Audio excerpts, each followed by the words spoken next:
KTM bike tip number 5. Hey, I'm Kent Horner. I'm going to talk about shifting gears. This is a real basic beginner rule, but you can pick up a lot of good and bad habits from early on in riding your bikes. And you'll be amazed how many riders, even pro riders today, shift badly. Never force your chain down with the shift lever, but rather think of shifting as guiding and allowing the chain to change without pressure.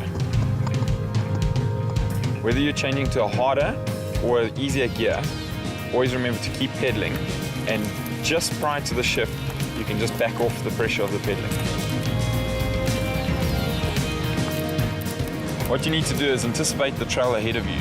So if you're approaching a hill, shift before the hill as opposed to on the hill. It takes a lot of pressure off the shifting. Another small point is to also keep the chain lubricated. The more lubricated the chain is, the bit easier the shifting will become.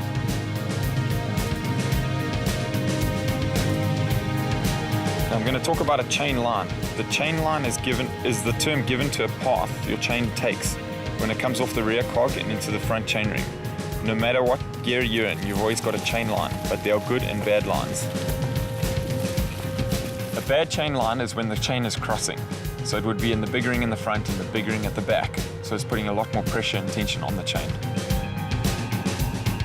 A good chain line is keeping the chain as straight as possible. This is obviously relieving a lot of pressure and riding a lot smoother.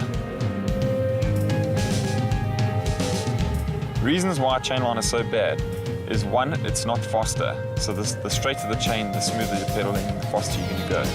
Another reason is that it runs the risk of breaking the chain. The more tension that's on the chain, the more it's crossing over, the more chance you have of breaking the chain. The other reason is that it causes bad habits. So when the chain is crossed like that and you suddenly change gears, you run the risk of it jumping off the chain rings. Okay, to sum it all up, especially in harsh conditions, sand and water, you want to shift gently and you want to look after your chain line. If you force your shifting, you're going to cause all sorts of problems.